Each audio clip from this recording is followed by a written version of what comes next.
Bom, pessoal, graça e paz, boa noite a todos. Eu espero que vocês estejam bem. Nós já vamos começar a nossa aula, aproveitar bem o tempo, porque hoje nós temos bastante material para passar, bastante disciplina, e conforme o pessoal for entrando, a gente vai aqui recebendo eles. Vamos fazer uma oração para a gente começar, pedindo a Deus que Ele venha nos guiar nesse assunto tão importante que a gente vai estar conversando hoje. Nosso Deus e Pai, nós te damos graças, Senhor, por essa oportunidade de estarmos juntos hoje, aqui na Escola de Missões IBMA. Nós rogamos que o Teu Espírito seja sobre nós e que a Tua graça esteja sobre nossas vidas neste momento, nessas 2 horas nas quais vamos estar juntos. Que a Tua bênção seja sobre cada aluno, sobre as suas famílias, e também que o Senhor alcance nesse momento todas as nações da terra. Nossa oração de fé, agradecimento e louvor em nome de Jesus. Saudações aí a Temes, direto da França, está sempre aí com a gente, Deus te abençoe, a Marli e a Cirlei também, e aos demais alunos que vão estar entrando. Eu quero começar a nossa aula hoje apresentando para vocês o assunto da qual a gente vai tratar, que de certa forma, hoje nós vamos estar falando sobre o livro de Neemias, relacionado à vocação dele, às qualidades que ele desenvolveu e que a gente pode tomar como modelo nosso. A gente vai basear ele num livro que eu já vou mostrar para vocês, e esse livro, além de apresentar em 13 capítulos características importantes da vida de Neemias, ele também correlaciona isso no final de cada capítulo com a vida de Cristo. Então veja só a primeira pergunta da nossa aula de hoje: por que estudar o livro e a vida de Neemias? O livro de Neemias conta a história dele, obviamente, um líder dos judeus que regressara a Jerusalém, e sob sua direção foram reconstruídos os muros de Jerusalém. Eu imagino que vocês devam lembrar dessa história bíblica que acontece após o cativeiro bíblico, né, depois dos retornos do povo de Israel à sua terra, aparece aí a história de Neemias, Esdras, né, que são aí contemporâneos de Esther. O livro de Esther historicamente vem antes, né, de Esdras e Neemias, mas e assim, se Deus não tivesse dado livramento na época de Esther, nós não teríamos a história de Neemias, Esdras e o restante do Antigo Testamento, né? Então, graças a Deus pelo livramento que Deus operou através de Esther e de Mardoqueu. Contudo, Neemias não se contentou simplesmente em erguer somente estruturas físicas, mas desejava também que seu povo fosse edificado espiritualmente, e ajudou os judeus a assumir o controle da sua vida, suas terras e seu destino como povo de Deus. Então, uma pessoa que tem essa característica e essa capacidade, ela merece nossa atenção, porque realmente foi um tempo conturbado, o tempo de Neemias, e a gente pode extrair lições muito importantes sobre a vida desse grande líder. Ele também foi um exemplo de muitas qualidades nobres. Ele era humilde, motivado, confiante na vontade de Deus, cheio de iniciativa, dotado de grande fé, destemido, organizado, obediente e justo. Ao estudar o livro de Neemias, os alunos terão não somente um exemplo de liderança correta, como vão também aprender o valor de fortalecer-se espiritualmente. Isso aqui é um comentário de um escritor que não é brasileiro, o livro dele é em inglês, a tradução do livro o título do livro é Procura-se Neemias Modernos. Então, quem sabe se alguém conseguir achar e traduzido para o português, é uma boa dica aí de leitura. Eu vou basear as nossas aulas de hoje, da semana que vem, nesse livro do José Bernardo, da Ame Evangelizar, da editora Salva Vidas, que é o livro Subindo para Missões, né? É uma discussão fazendo um comparativo com o elevador, né? Sobre 13 andares, que podemos pegar para nos tornarmos um missionário mais completo. Então, o livro é um tratado sobre a vocação missionária. É um livro fantástico, eu disponibilizei para vocês uma cópia ali no grupo, né? Então, vocês podem ler, imprimir. Baixei isso lá do site deles e está amplamente também divulgado isso aí para download na internet. Então, aproveite, porque é um livro muito bom. Um outro livro também é do José Bernardo, que no próprio site deles, lá do pacificadores.org, que é um dos sites da missão Ame Evangelizar, tem esse livrinho aí, ó, Vocação, também do José Bernardo. É um guia para o debate sobre os conflitos pós-modernos relacionados à vocação missionária.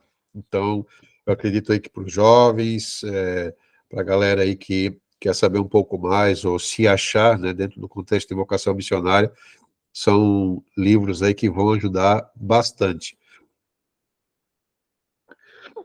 Um outro livro que eu disponibilizei para vocês também a cópia, é esse livro aí da CPAD, a Casa Publicadora das Assembleias de Deus, o livro Neemias, Integridade e Coragem em Tempos de Crise. Então é mais um livro aí, também com 13 livros, que nos ensinam lições fantásticas sobre a vida de integridade e coragem desse grande líder de Israel. Então é aí mais uma leitura interessante. Eu também disponibilizei para vocês ali no grupo. Eu só não consegui disponibilizar o vocacionado, porque o download no site da Ame Evangelizar não estava funcionando, estava com problemas. Senão eu tinha colocado ali para vocês também. Então, esse livro do José Bernardo, Subindo para Missões, ele traz a ideia aí de pegar um elevador, né? Você está aí na posição térreo, a gente vai falar primeiro sobre isso, e depois você vai pegar aí 13 andares. Hoje a gente vai conseguir falar só sobre 6, porque é um assunto bem amplo, né? Eu resumi, na verdade, a introdução em 6 andares nos slides da aula de hoje. Então, eu recomendo que vocês leiam o livro, para vocês pegar o assunto bem completo, né? E como vocês já têm no grupo, vai ser muito bom para vocês. Vamos começar pelo térreo, né? Já que a gente vai falar sobre vocação aí, vamos fazer de conta que nós estamos aí no térreo. Alguma vez, vou fazer aqui uma pergunta para vocês. Alguma vez você já se perguntou qual é a sensação de amar os perdidos? Este é um termo que usamos como parte do nosso jargão cristão. Muitos crentes examinam seus corações sentindo-se reprovados, procurando a chegada de algum sentimento de benevolência que irá impulsioná-los para uma intensa evangelização. Obviamente, isso nunca vai acontecer. Gente, a maioria dessas coisas que estão colocadas aqui são palavras do José Bernardo, tá? Então, como a gente vai basear o livro, entendo que não fui eu que escrevi isso aí, a gente só fez um resumão. Então, é impossível amar o perdido. Parece um paradoxo, né? Mas, na verdade, sozinhos, por nossas próprias... pelo nosso próprio interesse, nós não faríamos isso. Então, você não pode ter um sentimento profundo por algo abstrato ou conceitual, que você não viveu, não participou, não esteve presente. Né? Então, você termina percebendo que é impossível amar profundamente uma pessoa desconhecida, retratado em uma fotografia, e muito menos uma nação ou uma etnia, ou algo tão vago como todos os perdidos da Terra. Então, não espere por um sentimento ou amor para então falar de Cristo ao estranho. Você já ama seu Pai Celestial, e você sabe que esse estranho foi criado por ele, mas está separado de Deus. Então, dê os primeiros passos na evangelização por causa do amor de Deus, por causa da ordem que ele deu, por causa da mensagem que ele deixou, por causa do Filho que ele enviou. Então, as 2 primeiras aulas que a gente teve, a gente enfatizou bastante esse princípio, né? Então, basicamente, não é por compaixão pela humanidade que compartilhamos nossa fé, intercedemos pelos perdidos. É, antes de tudo, por amor a Deus e por obediência a Ele. É nesse sentido, né? Porque sempre a glória, sempre a honra, né, a nossa submissão é ao Senhor. A gente não vai basear um projeto missionário por nossas razões, por nossos sentimentos, por nossa perspectiva, por nossa cosmovisão humana, mesmo que a gente seja cristão. Nós vamos ter que basear isso num princípio, e esse princípio é a cosmovisão bíblica, que a professora Márcia está ensinando para nós. Então, John Piper disse: deixa as nações ficarem felizes. A supremacia é sempre de Deus na missão. Certo, pessoal? O que há, na verdade, nessa introdução aí do livro do Bernardo, é uma confusão na vocação missionária. É isso que está acontecendo hoje na atualidade. O livro dele é muito, muito pontual, porque ele é prático nesse sentido de enfatizar justamente essa questão. Então, uma multidão está parada na calçada achando que está subindo para missões, ou seja, a igreja está parada dentro de quatro paredes, aqui representando uma pessoa no lado do elevador, digamos, e acha que está subindo para missões. Então, o texto de Piper reflete um dos grandes problemas, esse texto que a gente leu agora há pouco. A vocação centrada na pessoa que seria chamada e não no Deus que chama. Então, esse é o problema da confusão na vocação missionária na atualidade, segundo Bernardo. Então, a gente precisa entender isso para solucionar. Então, hoje é um discurso secular de mobilização de vocacionados ao bem comum. É tipo uma idealização humanista da vocação, né? Um olhar apenas por compaixão social, transformação política, né? Assistencialismo. Nesse sentido é que se tem um discurso de vocação na atualidade. Isso comparado com uma mensagem do Evangelho que transforma, cumprir a vontade de Deus, é muito diferente. São duas coisas que, embora a compaixão, a política, o assistencialismo são importantes, eles acompanham, eles servem, né, a mensagem que transforma, eles seguem a cosmovisão bíblica de evangelizar, de pregar, é aquilo que a gente colocou dentro das características lá do missionário. Jesus realizava seu ministério fazendo o que o Pai queria, para que a palavra se cumprisse. Sua primeira missão não era socorrer os pobres, embora ele tenha feito isso. Lutar pelos perdidos humanos, embora ele tenha feito isso. Ou fazer reforma política. Jesus não veio para concorrer, né, cadeiras políticas, nem a debater sobre as questões sociais na época dele. Ele não veio fazer isso. A missão de Jesus era pregar o evangelho, para que as pessoas crescem e fossem salvas da ira de Deus. Né? A quinta característica do missionário é exatamente fazer aquilo que Cristo fez. Marcos 1, 35 até o 38, os que lembram, né, da quinta característica do missionário, ele prega, ou seja, aquilo que Jesus fazia, ele faz exatamente igual. Então, há uma confusão na atualidade com respeito à vocação missionária. Por quê? Porque, de certa forma, a igreja não sabe mais qual é a sua missão. Por essa razão, a gente completa a segunda frase desse slide, que diz: por isso não sabe o que é um missionário. Essa é uma confusão hoje, na atualidade, um problema de vocação missionária,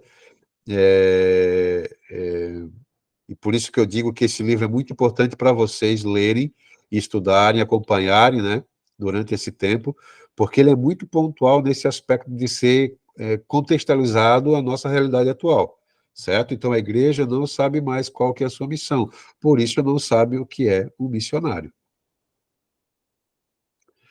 A missão se confunde, ou a missão da igreja se confunde com aquilo que a gente falou há pouco, sobre um discurso, né, humanizado, um discurso de cunho social, político.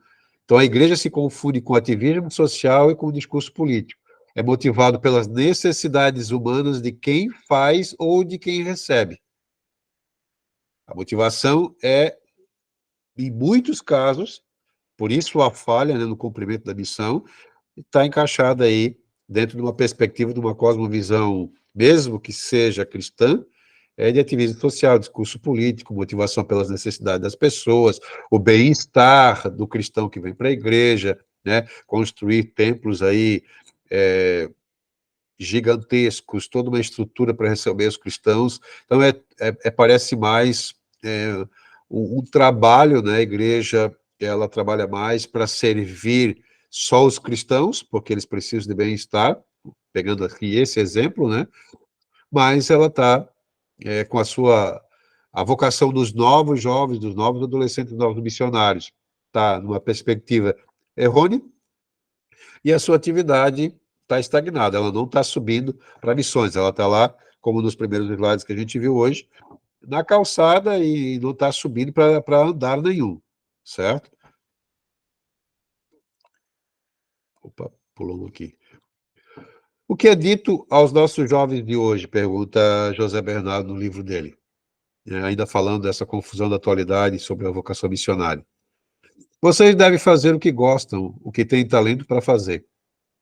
É isso que é dito por muitas pessoas aos nossos jovens de hoje, por muitos líderes, por muitas pessoas que, digamos, aconselham eles, né? Você deve fazer o que você gosta, o que você tem talento para fazer. Então, não são mais desafiados a uma experiência de fogo. Os jovens vão estudar um curso que mais lhe dê dinheiro e status. Pode parecer um pouco pesado isso aqui que o José Bernardo falou, mas de certa forma é isso. Eu já vi alguns jovens, até casais, que se prepararam, fizeram a sua faculdade, mas eles já estavam pensando em escolher o país. Eu quero ir para tal local porque lá é melhor, economicamente falando, eu vou poder colocar a minha profissão, não que isso seja errado, né? Mas parece que aquela questão, como a gente falou aqui, por exemplo, dos sofrimentos de Paulo, 2 Coríntios capítulo 11, e outras coisas relacionadas a uma experiência um pouco mais de sofrimento, ninguém quer viver, ninguém quer passar. Por quê? Porque está sendo equivocadamente passado uma visão errônea sobre a vocação missionária, sobre o dever missionário, sobre a responsabilidade da igreja. Assim, como a igreja não sabe mais qual que é a sua missão, ela não sabe que é o missionário. Vocação missionária. A vocação missionária não é uma escolha de uma carreira profissional. Ela é fruto da completa submissão ao reino de Deus.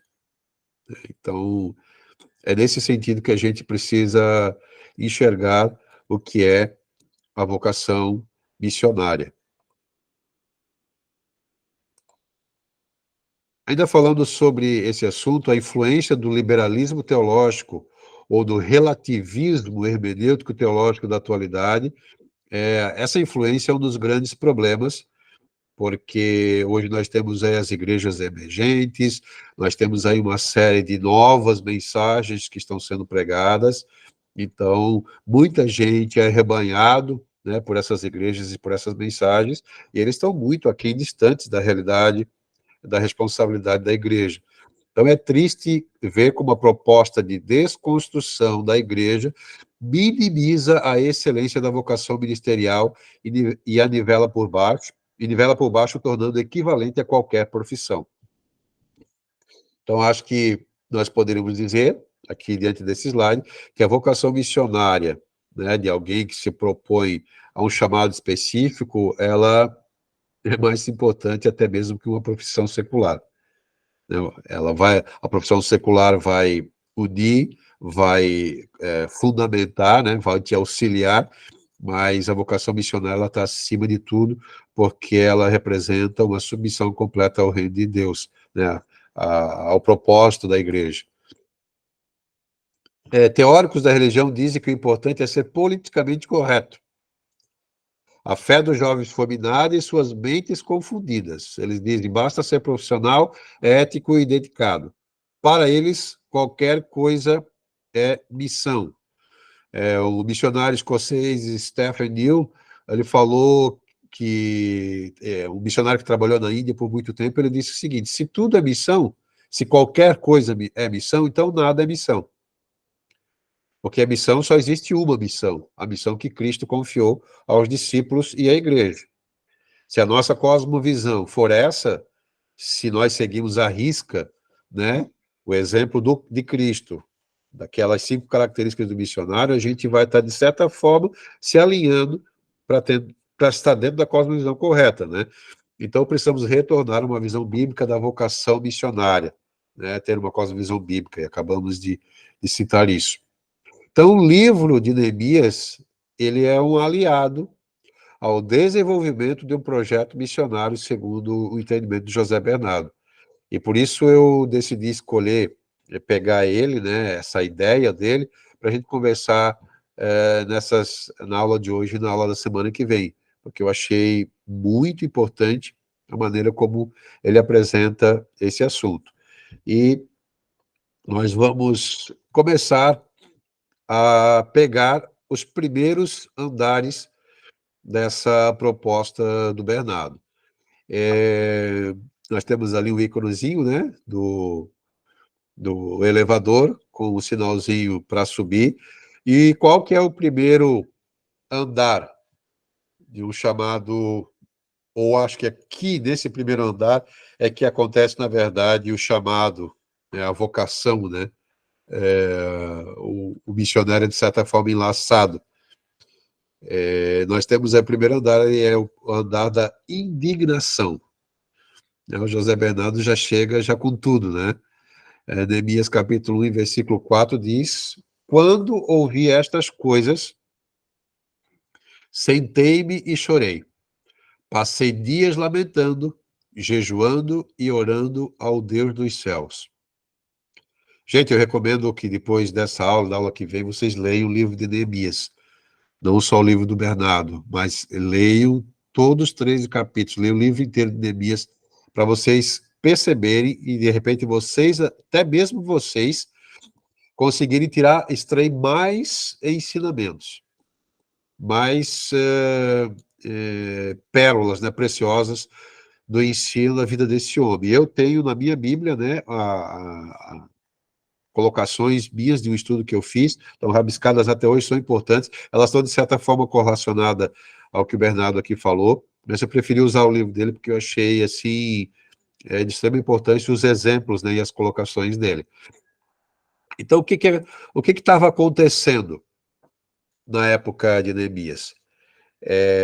Israel havia sido levado para o cativeiro, já tinha voltado, já fazia aproximadamente, eles voltaram em 536, começaram a voltar. Aqui já era a época de 440, 450 aproximadamente antes de Cristo. Já tinha se passado quase 100 anos, né? Já tinha passado a história de Esther, o livramento deles, tudo aquilo que aconteceu.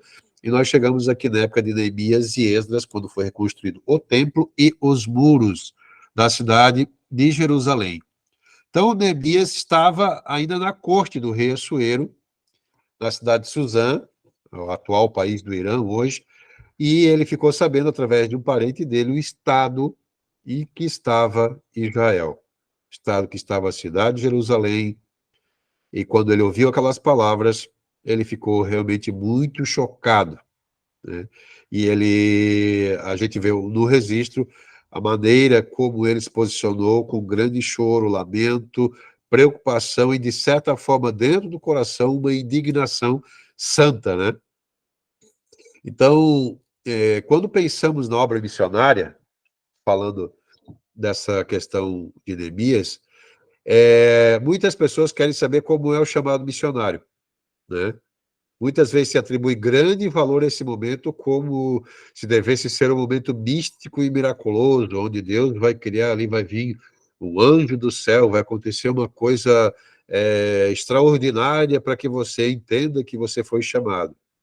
Não, isso não vai acontecer, certo?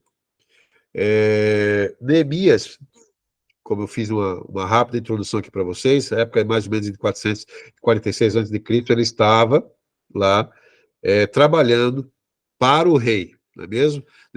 Neemias era um homem influente e riquíssimo, e servia diretamente ao rei Artaxerxes, o quinto rei dos reis da Pérsia. Ser o copeiro do rei não era servir um cafezinho, não. Era um negócio de muita responsabilidade. Então, Neemias tinha um cargo de confiança e seria uma das poucas pessoas que tinha acesso à intimidade do rei. Então, Deus, de certa forma, escolheu Neemias porque Neemias tinha, aí, digamos, um certo privilégio, né, de acesso à presença do rei.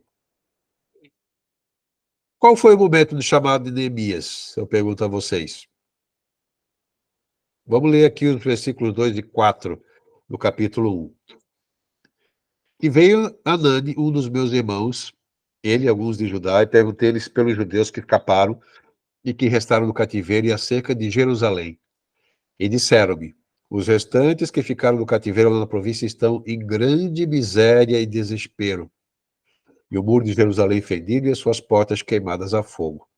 E sucedeu que, ouvindo eu estas palavras, assentei-me e chorei, lamentei por alguns dias, e estive jejuando e orando perante o Deus dos céus. Nós podemos dizer que esse foi o momento do chamado de Neemias? Quantos de vocês concordam com isso? Olhando, considerando que o primeiro andar é o andar da indignação, nós podemos dizer que nesse momento foi o chamado de Neemias?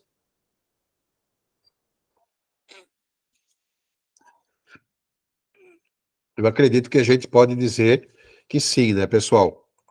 Esse foi o chamado de Neemias.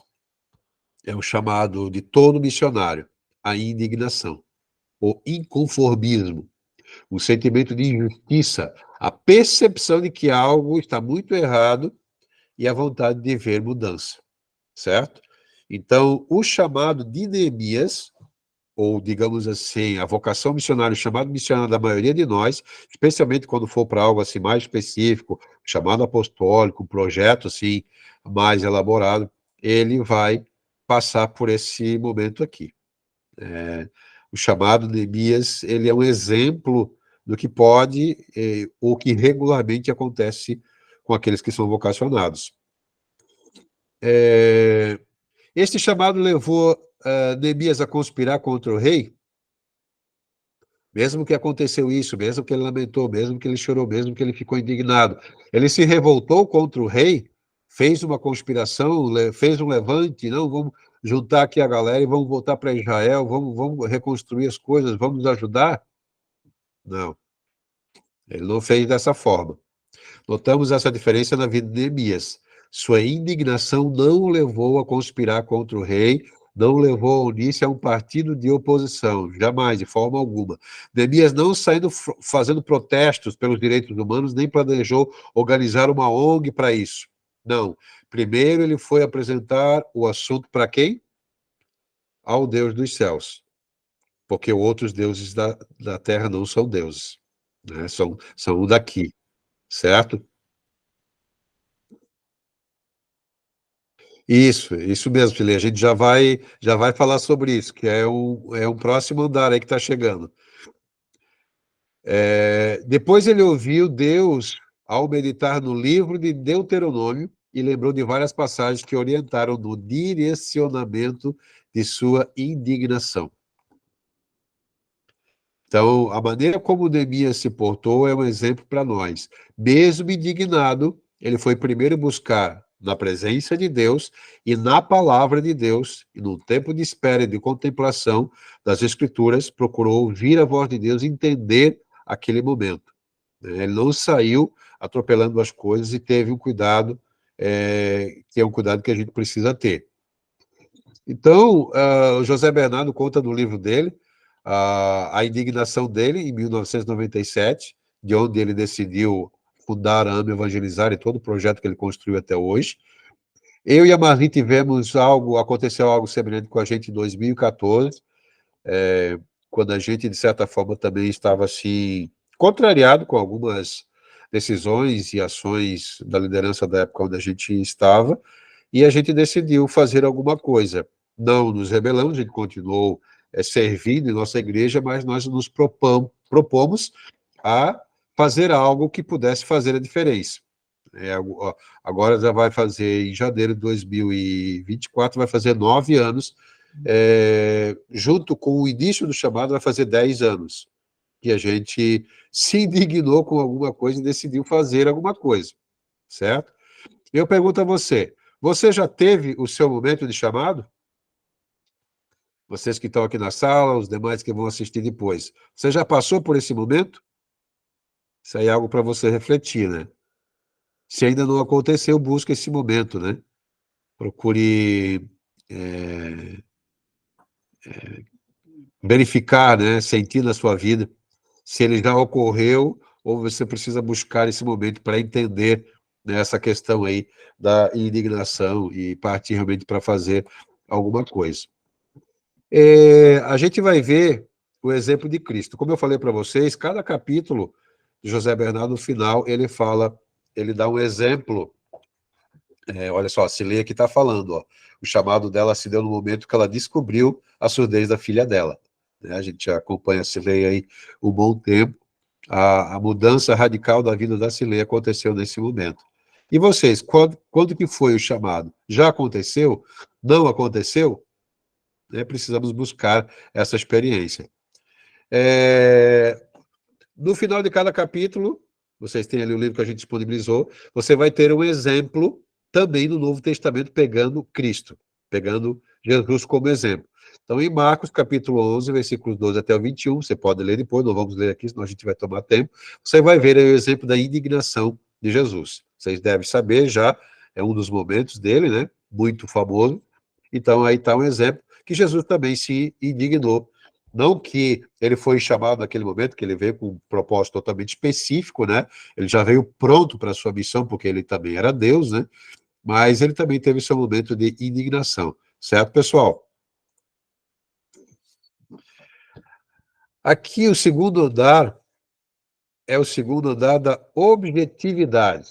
Aqui é o que a Silene escreveu antes, né?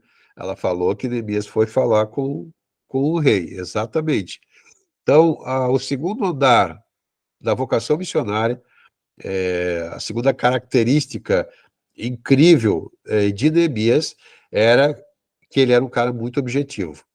No capítulo 2, versículo 4, depois dele passar 4 meses orando, 4 meses conferindo as escrituras, 4 meses preparando um relatório, 4 meses preparando um projeto, 4 meses se colocando diante de Deus.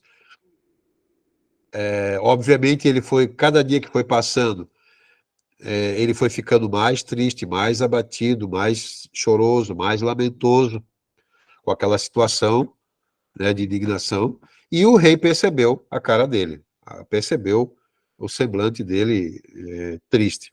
E daí ele chegou, fez a pergunta que todos vocês conhecem muito bem. O rei me disse: o que você gostaria de pedir? Então orei ao Deus dos céus. Mais uma vez, Neemias pedindo orientação dos céus para sua vida. Daí eu pergunto, a gente já deve ter ouvido pegando esse exemplo aí de Neemias, que ele aproveitou a deixa para fazer o seu pedido, né? Mas, na verdade, ele não preparou ali na hora, na frente do rei, não. Porque ele já 4 meses ele estava se preparando. Então, dentro disso, dessa pergunta do rei, da resposta de Neemias, ou do preparo, né? Objetivo a lista de coisas que ele queria pedir para o rei já estavam prontas, né? A gente pergunta para nós, talvez você já deve ter ouvido quando a gente era pequeno, né? Ou jovens hoje, alguém deve estar perguntando para vocês: o que você quer ser quando crescer? Você já registrou aí? Já fez uma lista, né, dos seus objetivos? Então, hoje, poucas crianças diriam, agora falando da vocação missionária, poucas crianças diriam que querem ser missionários. E poucos pais levariam a sério se as crianças dissessem isso. Particularmente quando há tanta competição para ficar rico, poderoso e popular. Não é mesmo? A vocação missionária está tão em desfoco, tão em desuso, se falando tão pouco sobre isso. Até mesmo quando a gente vai em congressos missionários, não se vê mais nenhum apelo para chamar os jovens, né, para incentivar eles. Eu me lembro quando era novo, quando tinha os congressos missionários, eles chamavam os jovens para frente, faziam a oração, né, para abençoar que os jovens que tivessem interesse para ir para o campo de missões. Hoje a gente praticamente não vê mais isso, né, porque esse assunto parece não estar mais muito em pauta. Então, como alguém decide que quer ser missionário, que tipo de missão quer fazer, onde deseja ir, como pretende falar, com quem pretende falar? Essa é uma tarefa bastante difícil, mas sem responder a perguntas assim, o potencial missionário não vai sair do segundo andar. Ninguém cresce sem saber o que quer ser, né? Ninguém faz alguma coisa Ninguém consegue ser um missionário se não tiver uma lista de objetivos. Um projeto, por mais simples que ele seja, né, você tem que ter algo que você escreveu, que você construiu, que você está orando por aquilo, pela qual você defende e trabalha em prol disso, né? Então, a objetividade é um segundo andar importantíssimo. Como eu falei para vocês, Neemias planejou durante 4 meses seus objetivos. Depois do chamado, do show, do lamento, ele começou a planejar, já lá no capítulo 1. E quando o rei perguntou o que ele queria, a listinha já estava pronta, gente. Já estava pronto. Digamos assim que ele aproveitou a deixa, né? Então, ali, aqui tem algumas coisinhas, só você vai ler lá no texto, no livro de Neemias, e você vai perceber todos os detalhes. Aqui nós temos autorização para reconstruir Jerusalém, dispensa do serviço na corte do rei, cartas de apresentação, madeira, dinheiro, escolta militar, dentre muitas outras coisas. Então ele já estava com a listinha pronta lá, certo? Então ele era um cara objetivo, ele se preparou, né, durante um bom tempo para isso. Então ele não tinha somente uma paixão por missões. Ele não tinha somente uma paixão para a vocação missionária, mas ele também tinha objetividade, né, para saber o que fazer. Então, essa foi uma admirável característica de Neemias. A combinação entre paixão e objetividade é que criam verdadeiros missionários. Olha só que frase aí do Bernardo. A combinação entre paixão e objetividade é que criam verdadeiros missionários. De onde surgiu isso? Onde é que Neemias foi buscar paixão e objetividade? Na oração, numa contemplação profunda das Escrituras e numa dependência total a Deus, né? Neemias não fez isso de qualquer maneira, de maneira alguma. Ele realmente se preparou muito bem para isso. Agora, se nós pegarmos o exemplo de Cristo no Novo Testamento, nós vamos ver em Marcos capítulo 1, versículos 35 até o 39, a objetividade de Jesus. A quinta característica do missionário que falamos na aula semana passada, ela está interligada com esse segundo andar, que é o andar da objetividade. Jesus sabia para o que ele veio, qual era o propósito dele. Embora ele tenha feito coisas secundárias que completaram a missão dele, mas a primeira e principal função de Cristo era pregar. Esse foi o objetivo principal dele. Então, você vai finalizar o segundo capítulo do livro do Bernardo com a objetividade de Cristo. Eu achei muito interessante essa ligação que ele faz de Neemias com Jesus em cada capítulo, né? Agora a gente vai falar do terceiro andar. Vou apertar mais um botãozinho e vamos subir mais um andar, que é o andar da liderança. O professor Denilson já falou sobre isso, né, princípios, né, cristãos de liderança. Foi muito importante a aula, os exemplos, as coisas que ele falou aqui. E aqui, falando sobre a vocação missionária, a liderança ela é imprescindível para o sucesso do missionário. Então, o sumo sacerdote, vamos ler aqui o texto de Neemias 3:1. O sumo sacerdote Eliasibe e os seus colegas sacerdotes começaram o seu trabalho e reconstruíram a porta das ovelhas. Eles a consagraram e colocaram as portas no lugar. Depois construíram o muro até a torre dos 100, que consagraram, e até a torre de Ananel. A gente vai ver no capítulo 3 uma descrição de várias pessoas, muitos deles líderes de Judá, muitos deles eram líderes, pessoas de influência, que vieram participar da obra. Ou seja, se nós olharmos para isso, olharmos a lista gigantesca de pessoas que vieram ajudar Neemias nessa obra, nós, por inferência, a gente vai entender que Neemias foi um bom líder. Porque se ele não fosse um bom líder, ele não tinha reunido esse grupo de pessoas, certo? Eu imagino que vocês concordem com essa premissa. Então, o terceiro andar do livro de Neemias é o andar da liderança. Isso aqui é uma coisa muito legal que eu achei do comentário do Bernardo, que diz o seguinte: há um mito que persegue missionários tão frequentemente que eu começo a me perguntar se isso não teria algum tipo de psicopatologia ou uma falha de caráter típica. Já ouviram falar do mito do missionário incompreendido? Se não ouviram falar, vocês vão ouvir falar agora, né? O mito do missionário incompreendido. O que que é isso? De repente, o sujeito resolve ser missionário, sem aviso prévio, sem comunhão, sem comunicação. Resolve que deve ir para algum lugar de quem a sua família nunca ouviu falar e de um jeito que os seus líderes não aprovam.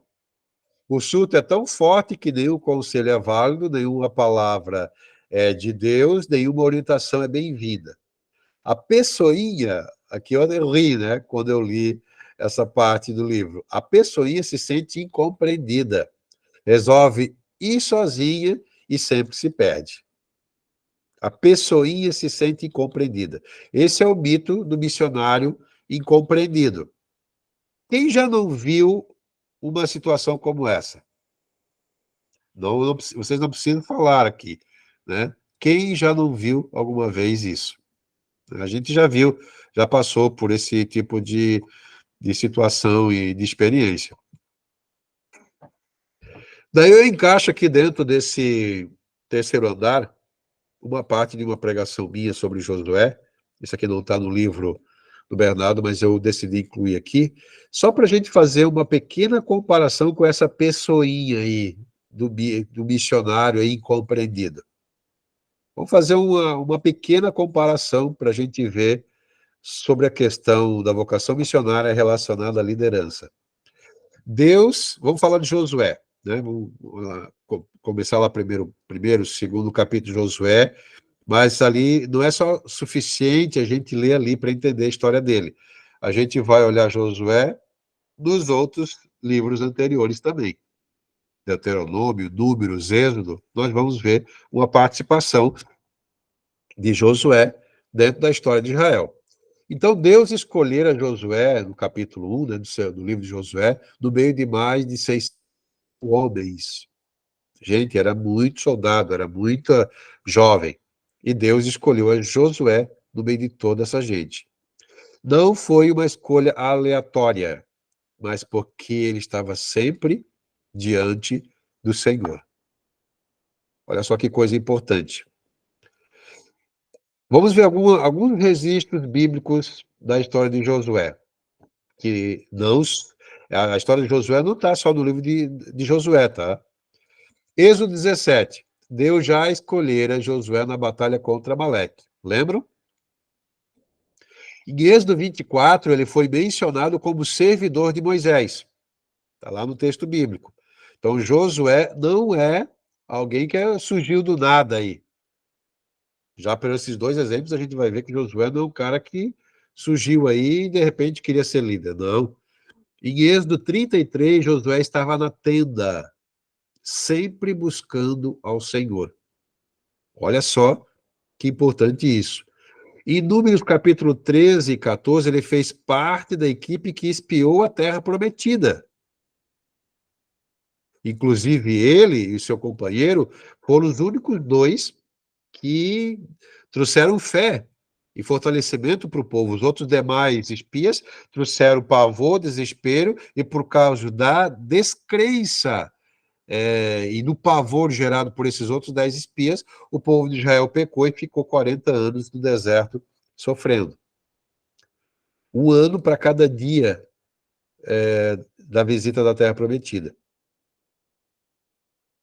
Números capítulo 27. Moisés impôs suas mãos sobre Josué, iniciando o processo de transferência de autoridade. Moisés ainda o apresentou diante do sacerdote e diante do povo. Então veja que Josué é um cara que já tinha bênção de Moisés, ele tinha bênção da liderança e ele tinha bênção da igreja, do povo de Deus da época. Então Josué não era um líder qualquer, ele não era um missionário aí, do mito do missionário incompreendido, não. Ele não decidiu sozinho. Deus foi capacitando e preparando ele cada passo, cada dia cada ano que foi passando. Em Números 32, nós vamos ver que ele perseverava em servir diante de Deus. Em Deuteronômio capítulo 1 e capítulo 2, o próprio Deus já havia prometido a Josué que ele, Deus, né, o faria introduzir o povo de Israel na herança prometida e vencer os inimigos. Então Deus já estava treinando e preparando Josué. Ele não foi escolhido aleatoriamente. Ele era um cara que tinha já um espírito de liderança e já havia sido treinado por Moisés, já tinha o reconhecimento da liderança, dos sacerdotes, do povo da igreja daquela época. Então, olha que aspecto importante do terceiro andar, que é a liderança. O exemplo de Josué, esse pequeno resumo aqui, ele já é fantástico para nós, né? Então, Neemias tinha um grande desafio, reconstruir os muros de Jerusalém. E isso, obviamente, ele não ia conseguir fazer sozinho. Como Neemias conseguiu em tão pouco tempo? Em 52 dias, reconstruir os muros. É uma coisa que até hoje as pessoas que constroem, os engenheiros civis, eles não conseguem explicar e entender como eles conseguiram fazer isso. A resposta que recebemos é uma lista de nomes e partes do muro que foram restauradas. Aquilo que eu falei para vocês há pouco. Neemias fez o que parecia impossível, porque ele contou com pessoas. Com as pessoas. Pessoas de todos os níveis sociais, de todas as profissões, de todos os lugares, trabalharam lado a lado com um único ideal. Foi assim que Neemias realizou grandes coisas, liderando. Pessoas simples e pessoas da aristocracia de Israel participaram, tanto grandes como pequenos. Né? A lista com os nomes dos que participaram envolve uma série de governadores de Judá. Tanto grandes como pequenos participaram do projeto. Isso só foi possível porque Neemias teve a habilidade da liderança. Ele clicou no botãozinho para o terceiro andar e lá ele sabia, aprendeu sobre a importância da liderança. Então, um trabalho como esse deve nos inspirar na obra missionária. Neemias não se isolou em sua visão. Ele a compartilhou com muita gente e liderou pessoas para realizá-la. A gente vai ver em Marcos, capítulo 10, versículos 42 e 45, o exemplo de Jesus.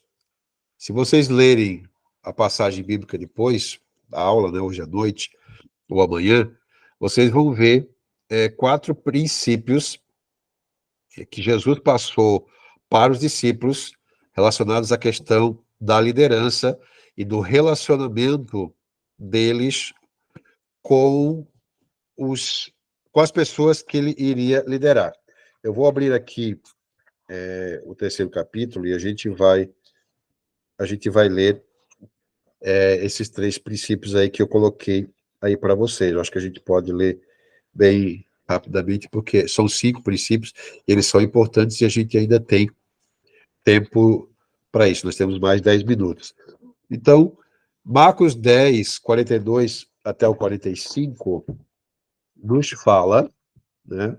Pegando o texto bíblico, a gente pode ler ele rapidamente, que são só 3 versículos, fala o seguinte: mas Jesus, chamando assim, disse-lhes: sabeis que os que julgam ser príncipe das gentes delas se assenhoreiam e os seus grandes usos da autoridade sobre eles. Mas entre vós não seja assim. Antes, qualquer que entre vós quiser ser grande, será o vosso serviçal. E qualquer que dentre vós quiser ser o primeiro, será servo de todos. Porque o Filho do Homem também não veio para ser servido, mas para servir e dar a sua vida em resgate de muitos. Então, nós temos aqui um princípio de cooperação, princípio de utilidade, princípio de disposição, de modelo e de resultado.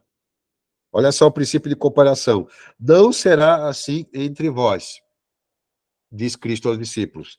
É interessante notar que ao falar sobre os chefes e os grandes fora de Israel, que se assenhoravam e controlavam as pessoas, Jesus usa 2 vezes a preposição no grego kata, com significado de sobre ou contra.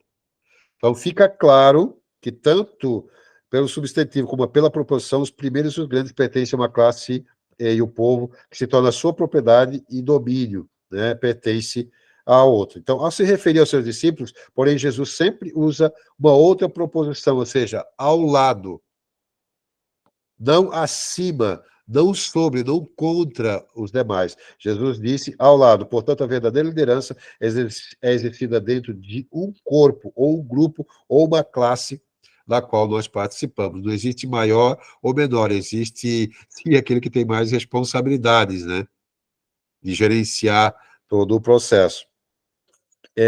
Princípio de utilidade.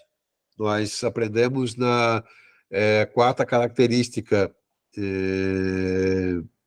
do missionário, terceira ou quarta, quando nós falamos sobre o missionário como servo.